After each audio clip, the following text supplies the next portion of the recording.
Selamlar. 1,5 ay aradan sonra yeni bir videoyla karşınızdayım. Yılbaşından sonra etçil beslenmeye başlayacağım demiştim. Başladım. Ama bu sefer öncekilerden farklı bir strateji uyguluyorum ve bu videoda sizlerle o stratejiyi paylaşmak istedim. Yani bu da bir yöntemdir. Dağarcığınızda bulunsun. Bundan önce kendimi kalorifere kitlerim. 1-2 hafta öyle idare ederim. Ondan sonrası zaten kolay şeklinde açıklayabileceğim bir formül uyguluyordum. Ve o formülde her seferinde çalışıyordu. Yalnız bu sefer iş yoğunluğu nedeniyle bunu yapamadım. Yine de 3-4 gün kadar inzivaya çekildim ki müşteriyle gırtlak gırtlağa gelmeyeyim. Sinirlerim biraz rahatlayınca da tekrar işimin başına döndüm. Sinirlerimi de günlük sporla yatıştırdım. 32 kiloluk bir kettlebell aldım. Kendisiyle flörtleşiyoruz. Henüz ciddi bir ilişkimiz yok. Daha ziyade 24 kilo, 16 kilo, 12 kiloyla takılıyorum. O da ses çıkartmıyor sağ olsun. Ama seviyeli ilişkimizi yavaş yavaş ilerletmek niyetindeyim. Bu seferki etçil beslenmeyi öncekilerden farklı kılan bir özellik şu: kullandığım takviye miktarı daha fazla. Geçmişte mineral ihtiyacımı olabildiğince et suyu, tavuk suyu, kemik suyu ile ve olabildiğince fazla sakatat tüketerek karşılamaya çalışıyordum. Bu sefer hayvan gibi takviye kullanıyorum. Neler onlar? D vitamini, bu D3K2 kombinasyonu. Hayvan gibi takviye kullanıyorum ifadesindeki hayvanlık buradan geliyor. Şimdi normalde bunun ana akım tıp tarafından önerilen miktarı 1000 IU. Bunun içerisinde 4000 IU var. Yani ben ana akım tıp tarafından önerilenin 4 katını kullanıyorum ve gayet de memnunum. D3 vitamini kalsiyumun emilimini ve kullanımını sağlıyor. Beraberindeki K2 vitamini ise kalsiyumun damarlarda değil kemiklerde kullanılmasını sağlıyor diyorlar. Yani damar tıkanıklığını önlemeye yönelik. Onun yanı sıra kalsiyum kullanıyorum. Kalsiyum ama takviye şeklinde değil, manyak olduğum için yumurta kabuğu şeklinde kullanıyorum. Onu da nasıl yapıyorum? Yumurta kabuklarını yıkıyorum, kaynatıyorum, kurutuyorum. Ondan sonra öğütüyorum. O öğüttüğüm tozdan yarım çay kaşığıyla 1 çay kaşığı kadar günde tüketiyorum. İçerisinde hem yumurtanın kabuğundan gelen kalsiyum var. Hemen hemen %100'ü kalsiyum. Hem de yumurtanın membranından, zarından gelen kolajen gibi, hyaluronik asit gibi, elastin gibi bir takım mikro besinler var. Kısacası yumurta kabuğu komple faydalı bir şey. Ve ben dışarıdan endüstriyel takviyelere çok fazla güvenmediğim için evde kendim yapmayı tercih ediyorum. Bilmiyorum, manyaklık mı? Bunun yanı sıra magnezyum takviyesi kullanıyorum. Glisinat, malat ve sitrat içeren bu takviyeyi kullanıyorum. 1800 miligram. Onun içerisinde 384 miligram element var. Magnezyum elementi var. Fazla fazla yetiyor. Potasyum takviyesi olarak her zaman söylediğim gibi sodyumu azaltılmış tuz kullanıyorum. 1 litre suyun içerisine 1 tatlı kaşığı, ki o 6 grama tekabül ediyor, sodyumu azaltılmış tuzu karıştırıyorum ve onu gün boyu yudumlayarak içiyorum. Bu da 1650 ila 1800 miligram arası potasyuma tekabül ediyor. Spor performansım gayet iyi. Ayrıca su tutmamış oluyorum. Tansiyonumu da dengeliyor. Gayet memnunum. Bunun yanı sıra kolajen takviyesi kullanıyorum.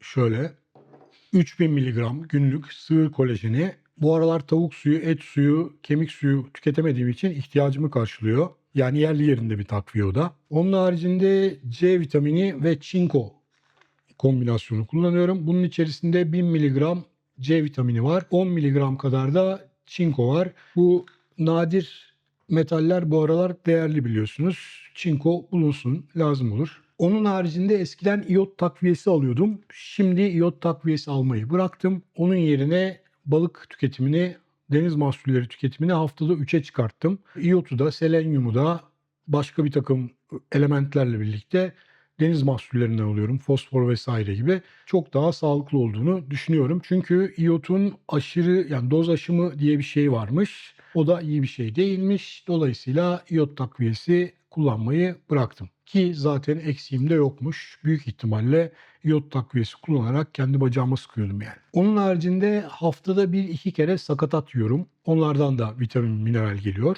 Böylelikle mikrobesin cephesinde her şey dört dörtlük olmuş oluyor. En önemlisi de kendimi çok iyi hissediyorum. Eskiden yaşadığım sorunların hiçbirisini yaşamıyorum bu sefer. Gayet dincim, gayet iyiyim. Hatta kıçımı kaşıyım. Evet. Şimdi bu sefer farklı yöntemler uyguluyorum dedi. Farklı uyguladığım bir şey de bu sefer etçil beslenmeye renk katmaktan korkmuyorum. Arada yumurtama bir avuç ıspanak atıyorum. Şöyle cızırdamazsanız çok sevinirim ya. Cızır cızır cızır cızır. Tamam, ağrım da o kadar da ağır değil. Arada yumurtama bir avuç ıspanak atıyorum. Arada tavuğun yanına yarım avokado kestiğim oluyor. Bunlarla beslenmeme renk katıyorum ve nihayetinde ketozdan düşmedikten sonra bunu ben sorun olarak da görmüyorum. Hatta şu da var. Ağır spor yapacağım günlerden bir gün önce Almanların Pumpernickel diye bir ekmeği var. Tadı ve görünümü kontrplak gibi olan bir ekmek bu. Tanrım kimseyi muhtaç etmesin. Öyle bir ekmek yani. Ve içinde sadece çavdar, su, tuz var. Başka hiçbir şey yok. Maya da yok yani. Ve bir diliminde 25 gram karbonhidrat var. Haftada 2 gün ağır antrenman yapacağım günden bir gün önce onun bir diliminden yiyorum. 25 gram karbonhidrat almış oluyorum böylelikle. O da ertesi günkü spor performansımı direkt etkiliyor. Ayarını buldum. O ayarda yiyorum. Pişman değilim. Kimseye verilecek hesabım yok. Çünkü etçil beslenme bir din değil. Din olan sağlıklı yaşam. Etçil beslenme onun mezhebi. Yani benim itikatta mezhebim etçil beslenme. Ve sofu yaşıyorum ama her bekri gibi de arada bir iki tek karbonhidrat atarım. Bununla problemi olacak Tanrı'yı da tanımıyorum. Yani kul olarak benim şartlarım bunlar. Bu şartlar kendisine uyuyorsa ne hala. Yok bu şartlar kendisine uymuyorsa öyle aracı maracı, cübbeli cübbesiz elçiler bilmem neler göndermesin bana. Bizzat gelsin benimle konuşsun. Ben kendisine izah edeyim. Aydınlatayım kendisi. Niçin böyle yapılması gerektiği konusunda. Bu arada hala etçil beslenmeden bahsediyoruz. Aman diyeyim benim başımı yakmayın ne olursunuz. Çünkü ileri demokrasi ne olacağı hiç belli olmaz. Etçil beslenme diyorum. Şimdi konuya dönersek ne diyorduk? Arada renk katmak için veya ertesi günkü spor antrenmanında ihtiyacım olacağı için karbonhidrat veya sebze yiyebiliyorum. Bunu da haftada 2 kere yapıyorum. Ağır spor yapacağım günden önce yapıyorum. Ve ketozdan düşmüyorum. 25 gram olduğu için o kontrplak ekmekteki karbonhidrat ketozdan düşmüyorum. Aynen devam ediyorum. Zaten tamamını da ertesi gün fazlasıyla yakıyorum yani. Onun haricinde gün boyu keton cisimcikleriyle enerjimi sağlıyorum. Gayet yolunda güzel gidiyor şu anda. Bu sefer farklı yaptığım bir başka şey de tükettiğim protein miktarı.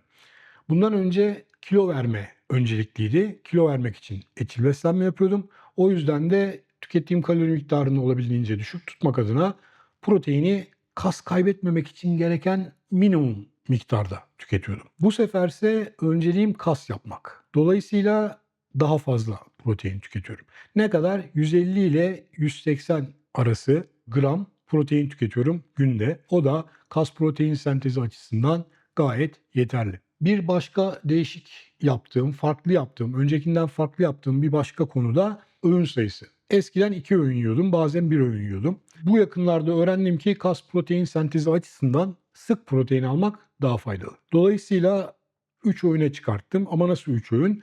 Eskisi gibi sabah kahvaltısını öğlen yapıyorum. Akşam yemeğini 4-5 gibi yiyorum.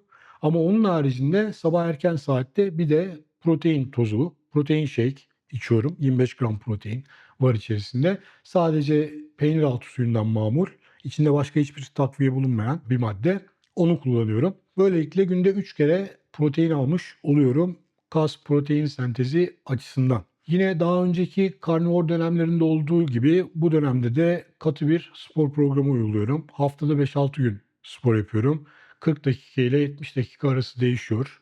Her bir spor seansı mı diyeyim artık neyse. Bu kadar sürüyor yani işte 40 dakika ile 70 dakika arası. Ve spor sinirlerimi yatıştırıyor. Kış günü yapacak başka bir şey de yok zaten. Yani dışarıya çıkamazsınız. Yağmur yağıyor. Hava puslu, pis. Sevmiyorum İngiltere'nin havasını. Hem hobi olmuş oluyor hem de sağlıklı bir şey. Dolayısıyla seviyorum, yapıyorum. Ayrıca sporun karnivor diyetin iyi bir tamamlayıcısı olduğunu düşünüyorum. Yani kafayı da rahatlatıyor, karnivoru da kolaylaştırıyor benim için en azından. Onun dışında havalar biraz ılınsın ve kurusun, yağmurlar bir dinsin, yürüyüş ve koşu yapmayı da düşünüyorum. Bakacağız, başlayacağız. Güncellemem bu kadar. Yarın öbür gün konu buldukça yine video atabilirim. Atmaya da bilirim. Yani çok beklentiniz olmasın. Beklentisi olan soru sorsun. Soru sormayan da herhangi bir beklentiye sahip olmasın lütfen. Her ne şekilde besleniyor olursanız olun kendinize iyi bakın. Sağlıkla kalın, etçil kalın.